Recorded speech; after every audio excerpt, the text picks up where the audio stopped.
I knew something was wrong the moment my daughter set her phone on the table and looked straight at him before anyone had even picked up their wine glasses. It was supposed to be a beautiful evening, the kind of night a mother imagines for years without even realizing it, her daughter glowing with happiness, a room full of laughter, the quiet pride of watching your child begin a new chapter, and for a few brief moments, that illusion held together just well enough to fool everyone else in the room. The restaurant was one of those upscale places downtown, all warm lighting and polished wood, the kind where the menus didn't list prices and the waiters moved like they were part of a quiet performance, and I remember thinking how proud I was that Emily had chosen somewhere so elegant, that she had built a life refined enough to belong in a place like this.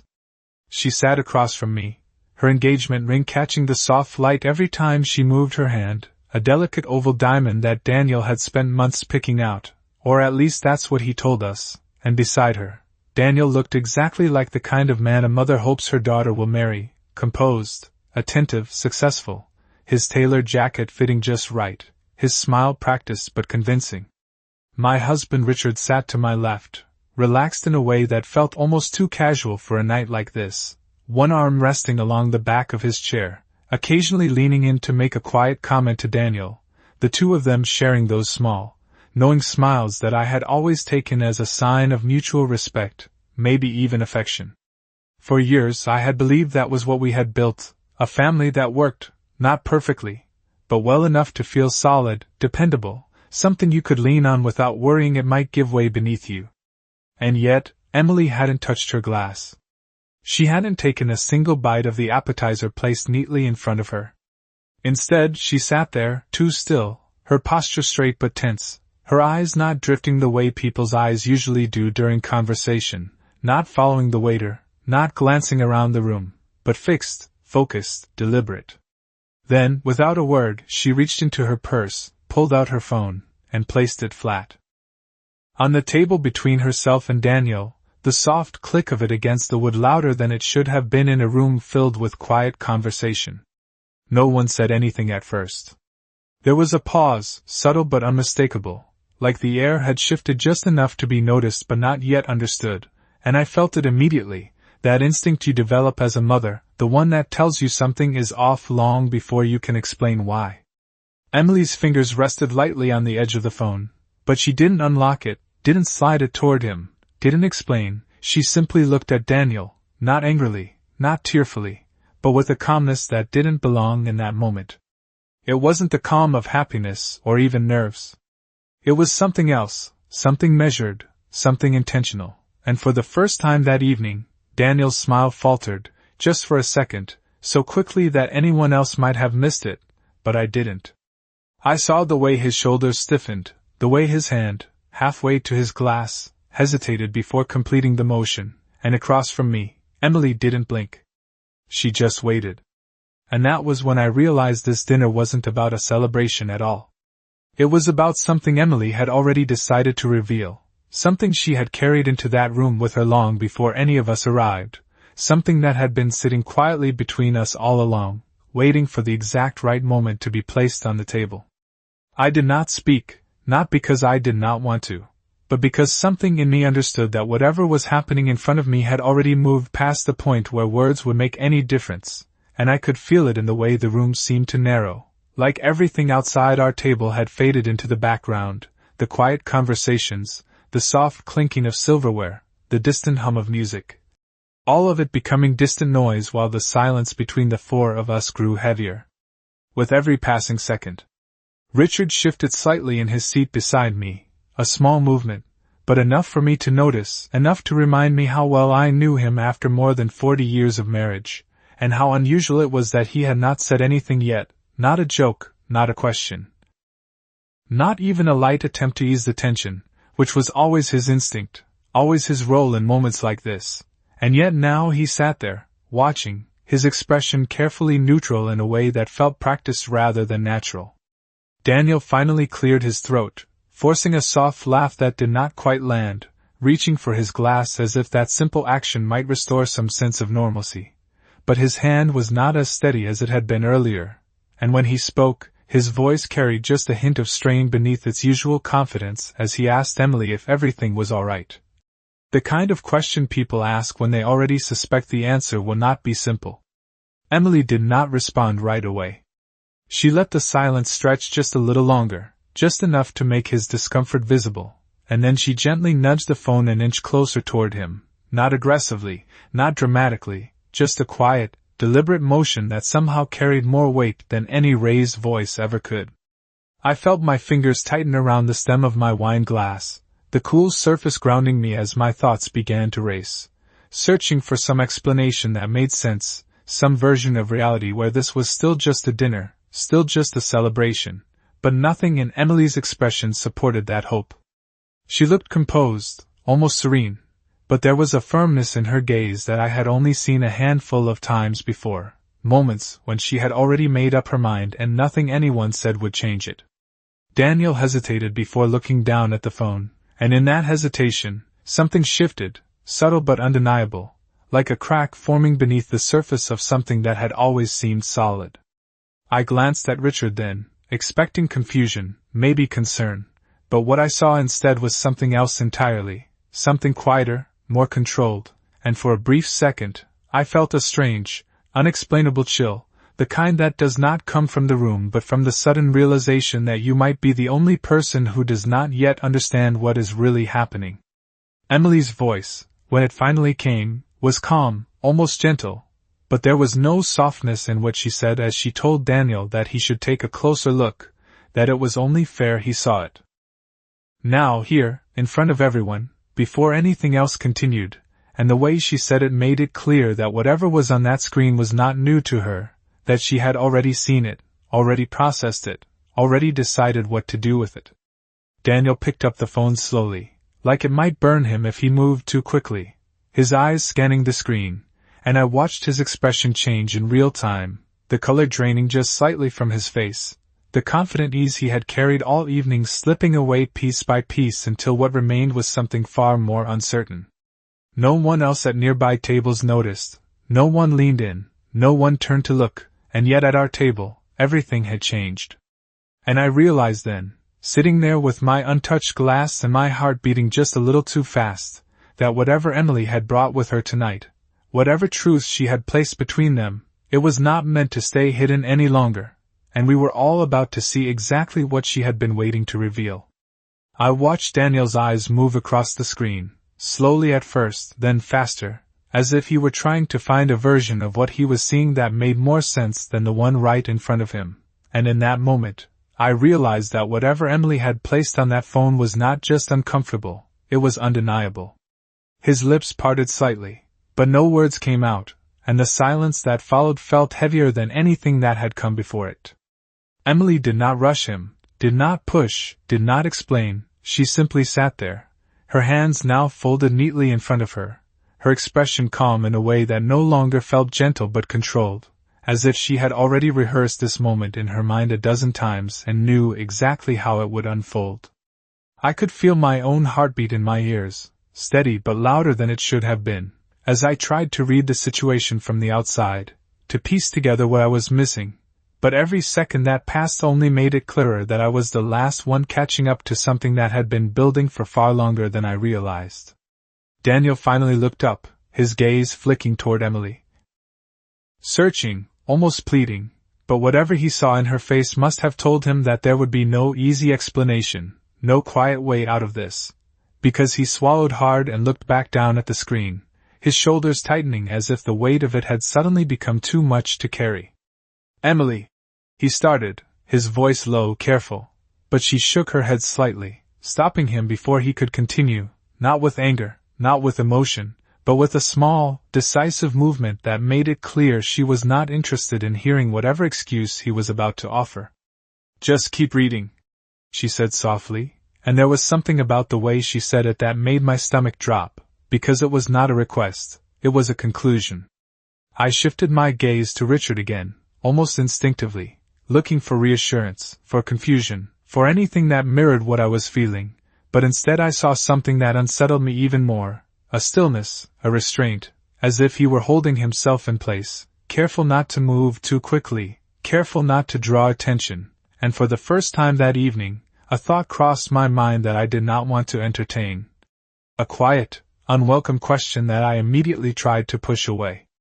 Daniel let out a breath that sounded more like defeat than frustration, his hand lowering slightly as he held the phone, and then, almost reluctantly, he placed it back down on the table, but not where it had been before, not neatly between them, but slightly off to the side, as if putting distance between himself and whatever truth it carried. "This is not what you think," he said, but even as the words left his mouth, they felt thin, incomplete, like something he did not fully believe himself.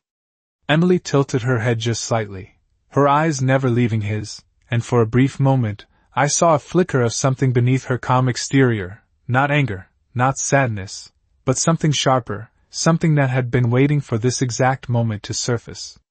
"I think it is exactly what I think," she replied, her voice steady, and then, after a pause that seemed to stretch just long enough to make everyone at the table hold their breath, she added quietly, "The only question is whether you are going to pretend it is not." And that was when I understood that whatever was on that phone, whatever truth had just been exposed, it was not just about betrayal, it was about something deeper, something that had already broken long before tonight, something that had been hidden in plain sight while I had been busy believing everything was exactly as it should be. I could feel something shifting inside me, not all at once, but slowly, like a series of small realizations lining up in a way they never had before, and as I sat there watching Daniel struggle to hold on to a version of himself that was already slipping away, my mind began to reach backward, pulling up moments I had dismissed, details I had smoothed over. Things that had not quite made sense at the time but that I had chosen not to question because questioning them would have meant admitting that something was wrong in a family I had spent decades trying to hold together. I remembered the first time Emily mentioned Daniel had stayed late at the office more than usual, how she had laughed it off, saying he was just busy, how Richard had nodded in agreement, almost too quickly, offering explanations before I had even asked for them, and at the time, I had been grateful for that. Grateful that someone else was keeping things steady, keeping things reasonable. Then there were the dinners where Daniel would cancel at the last minute, always polite, always apologetic, and Richard would step in, filling the space with easy conversation, redirecting the evening so smoothly that I barely noticed the absence, barely noticed how often it was happening. I thought about the way Emily's smile had changed over the past few months, still present, still convincing to anyone who was not looking too closely, but thinner somehow, like something behind it had been quietly wearing down. There had been nights when she would call me, not to talk about anything important, just to stay on the phone a little longer than usual, her voice calm but distant, as if she were waiting for something she could not quite name. And each time, I had told myself that this was normal, that relationships went through phases, that not everything needed to be examined so closely. But now, sitting there in that restaurant, with the soft glow of the overhead lights and the untouched plates in front of us, all of those moments began to rearrange themselves into something clearer, something sharper, something I could no longer ignore. Daniel shifted again, running a hand through his hair, his composure slipping in small, visible ways, while Emily remained exactly as she had been, still, focused, unwavering. And it struck me then that this was not spontaneous, that whatever she had discovered, she had not brought it here in a moment of impulse. She had chosen this setting, this timing, this audience, with intention. I glanced once more at Richard, searching for something familiar, something grounding, but the distance I felt from him in that moment was unlike anything I had experienced before, not loud or dramatic, just quiet and unmistakable, like standing next to someone you have known your entire life and suddenly realizing you do not know them at all.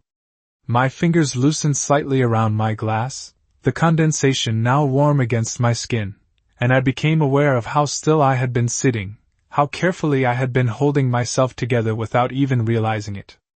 Across from me, Emily leaned back just slightly in her chair, her gaze never leaving Daniel, and there was a finality in her posture now, as if whatever answer she had needed, she had already received it, not from what he said, but from what he could not say. And in that quiet, suspended moment, I understood something that settled deep in my chest with a kind of cold clarity, that this was not the beginning of a problem, this was the unveiling of one, something that had been moving beneath the surface for far longer than any of us had acknowledged, something that had finally reached a point where it could no longer stay hidden, no matter how much I might wish otherwise. The longer the silence stretched, the more I became aware of something else unfolding beneath the surface, something that was not just about Daniel anymore, and it was Emily who made that clear without ever raising her voice or breaking her composure. She reached forward again, not to take the phone back, but to adjust it slightly, angling the screen just enough so that it was no longer only visible to Daniel, but to anyone at the table willing to look, and for a brief second, I hesitated, because part of me already knew that once I saw whatever was there would be no going back to the version of this evening I had arrived with. My eyes moved toward the screen almost against my will, and what I saw was not a single message or a moment taken out of context, but a thread, a pattern, something that had been built over time, careful, deliberate, and impossible to dismiss as a misunderstanding. There were timestamps, late hours, conversations that carried a tone too familiar to ignore, not inappropriate in an obvious way, but layered, suggestive in the kind of way that only reveals itself when you look at it all together instead of piece by piece. My breath caught slightly, though I made no sound, and I felt a strange detachment settle over me, as if my mind had stepped back just far enough to protect itself while still forcing me to see clearly. Daniel noticed my shift, of course he did, and his expression changed again, this time sharper, more urgent, as if the situation had just expanded beyond what he thought he could contain. "Margaret, it is not what it looks like," he said quickly, turning toward me now instead of Emily, as if I were the one who could restore order, the one who might still choose to believe him. But I did not respond, not because I had already decided what I believed, but because I realized that my response no longer mattered in the way it used to. Emily exhaled softly, almost imperceptibly, and for the first time, she leaned back fully in her chair, her hands now resting in her lap, her role in this moment shifting from initiator to observer, as if she had already done what she came here to do. "It is not just tonight," she said quietly, not looking at me, not looking at Daniel, but letting the words exist on their own, and there was something in the way she said it that made it clear this had been going on for longer than any of us wanted to admit. I felt the weight of that sentence settle over me, and without thinking, I turned to Richard again, because if there was anyone who could make sense of this, anyone who could ground me in something familiar, it should have been him. But he did not meet my eyes right away. Instead, he kept his gaze forward, his posture still composed, almost too composed, and when he finally did look at me, there was a pause, just a fraction of a second, but long enough to register, long enough to plant something in my chest that I could not ignore. It was not guilt in the way people usually show it, not obvious, not dramatic, but it was not innocence either. It was something quieter, something controlled, something that suggested awareness, and in that moment, a thought surfaced again, stronger this time, more defined, and I could not push it away as easily as before. I shifted slightly in my seat, feeling the weight of everything pressing in around me, the soft lights, the untouched food, the low murmur of strangers continuing their evenings unaware that, at our table, something fundamental had just begun to unravel. And as I sat there, caught between what I had just seen and what I was starting to understand, I realized that whatever truth Emily had brought into this room, it was not contained within that phone alone, it was larger than that, deeper, something that reached beyond Daniel, beyond a single mistake, into something that had been standing beside me all along, waiting for me to finally see it for what it was. The realization did not come all at once, it never does, instead it arrived in pieces, each one fitting into place with a quiet certainty that left no room for denial, and as I looked at Richard sitting beside me, still composed, still controlled, I began to see him differently, not as the man I had built a life with, but as someone who had been standing in the same room as this truth long before I ever noticed it. Emily's words lingered in the air. "It is not just tonight." And now they carried a weight that pressed directly against him, whether he acknowledged it or not. I watched the way his fingers rested on the edge of the table, steady but too deliberate, the way his shoulders remained squared as if he were holding himself in place, and suddenly, all those small moments from the past began to return with a clarity that made my chest tighten. The late evenings he said he was out with clients, the casual mentions of running errands that took longer than they should have, the way he would sometimes step outside to take a call, lowering his voice just enough that I never caught more than a few words, and how easily I had accepted it all, how willing I had been to trust without asking questions because trust had always been the foundation of everything I believed we had.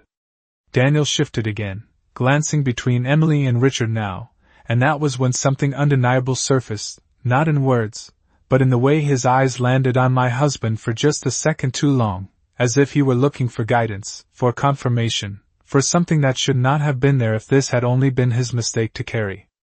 Emily followed that glance, her gaze moving from Daniel to Richard with a calm precision that told me she had already seen that connection long before this moment, and when her eyes settled on him, the room seemed to hold its breath again.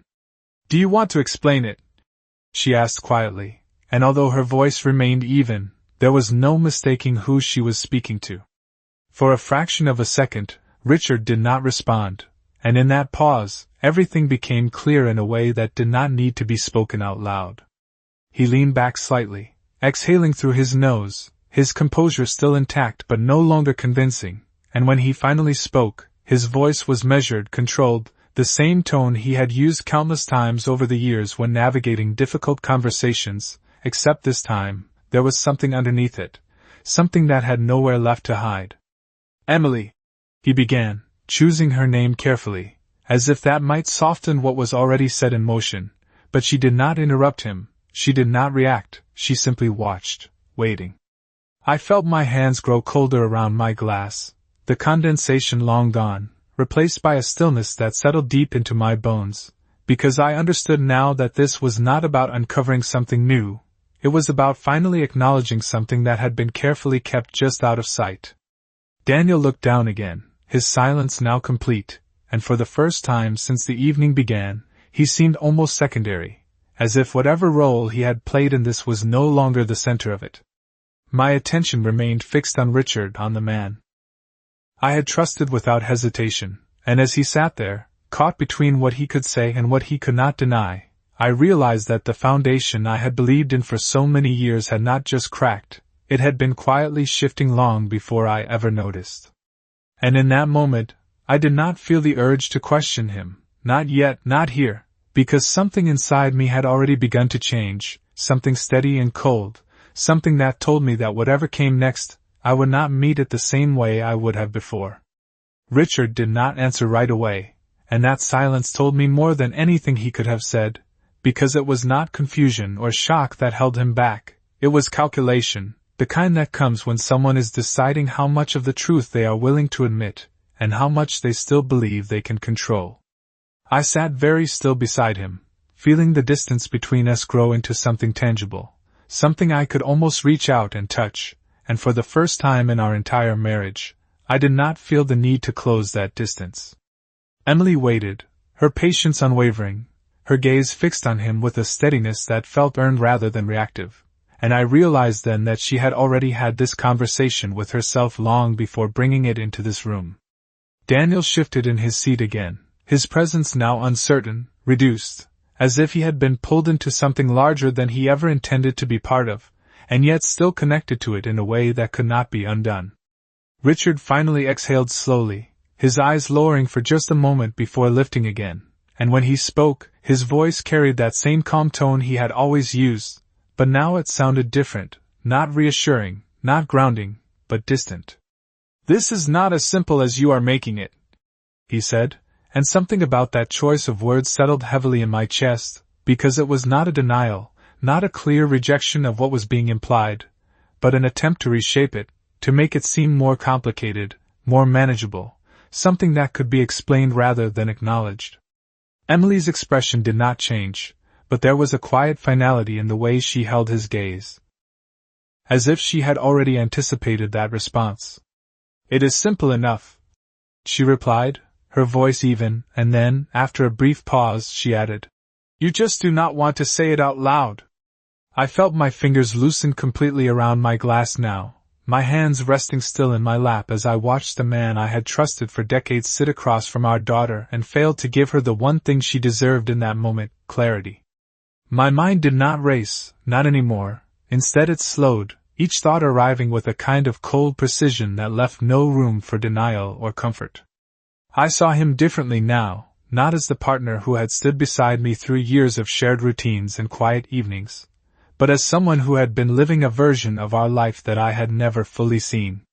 Daniel finally spoke again, his voice lower this time, almost cautious, as if he were stepping carefully through something unstable, saying that he never meant for it to become this, that it had not been planned, that it had just happened over time. But even as he said it, the words felt empty, insufficient, because they did not address the deeper truth that had already taken shape in the space between all of us.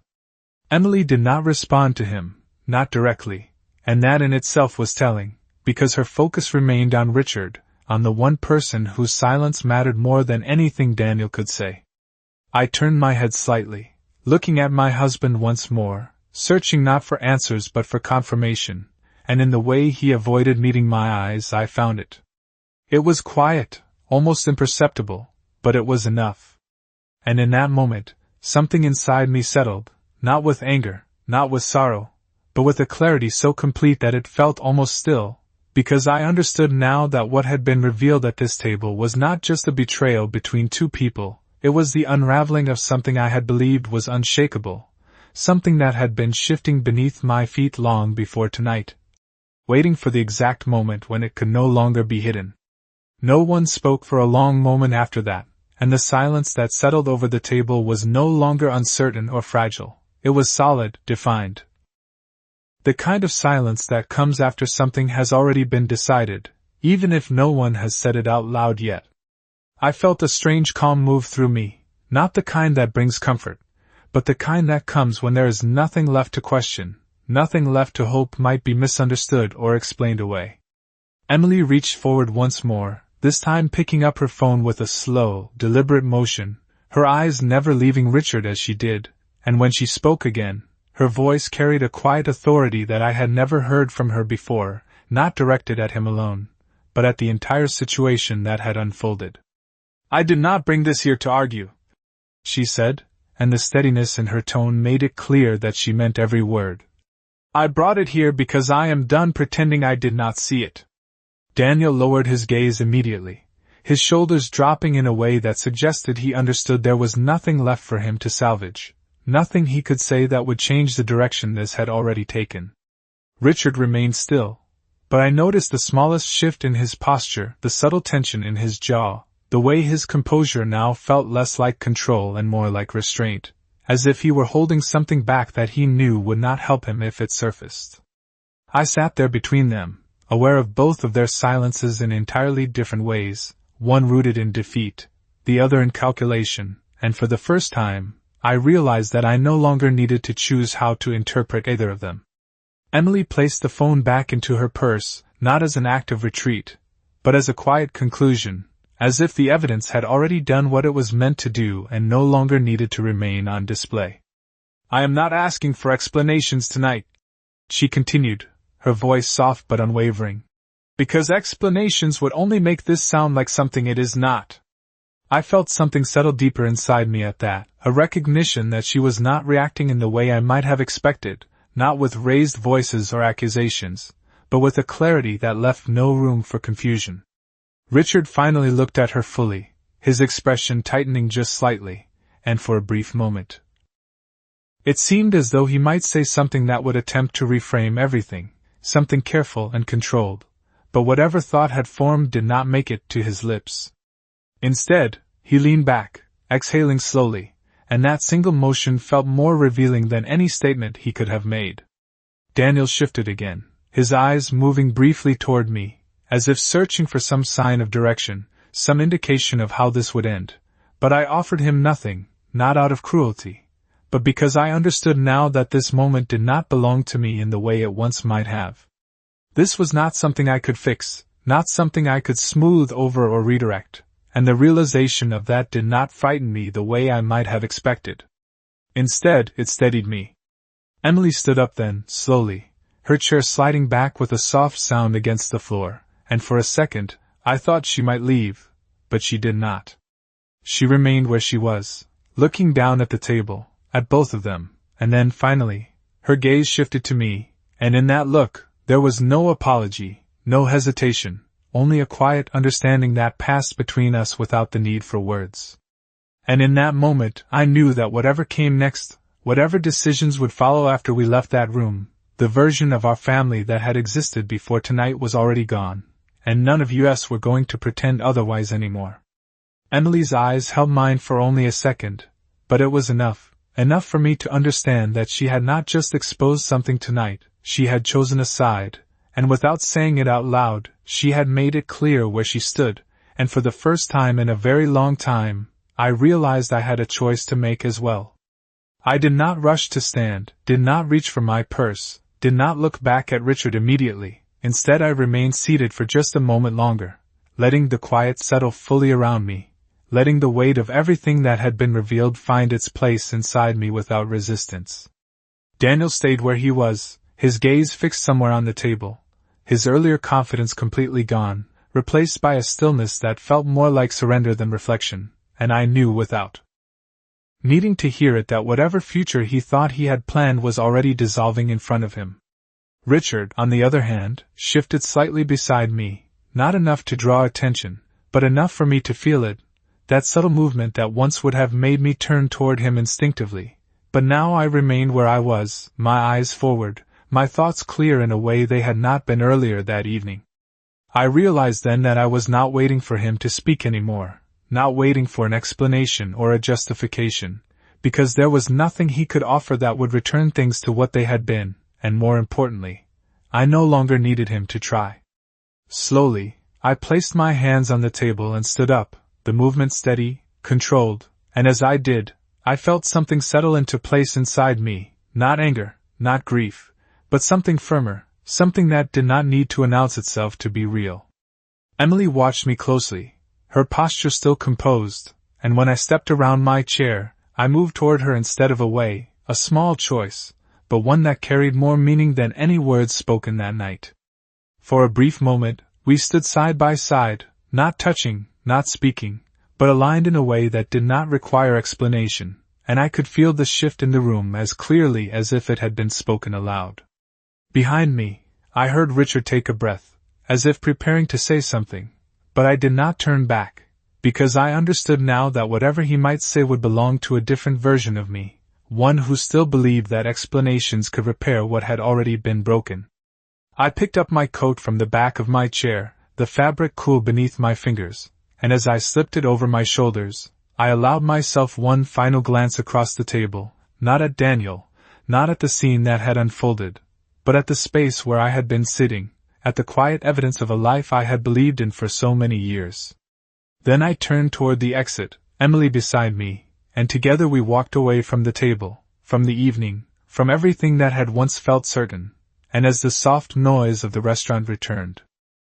around us, blending back into something ordinary, I realized that what we were leaving behind was not just a dinner or a conversation, it was an illusion, one that had held for a long time, but not long enough to survive the truth. And as the door closed quietly behind us, I understood something with a clarity that did not need to be spoken, that silence, when chosen, is not weakness, it is control, and that night, for the first time, I did not feel like the one being left behind, I felt like the one who had finally decided to walk away.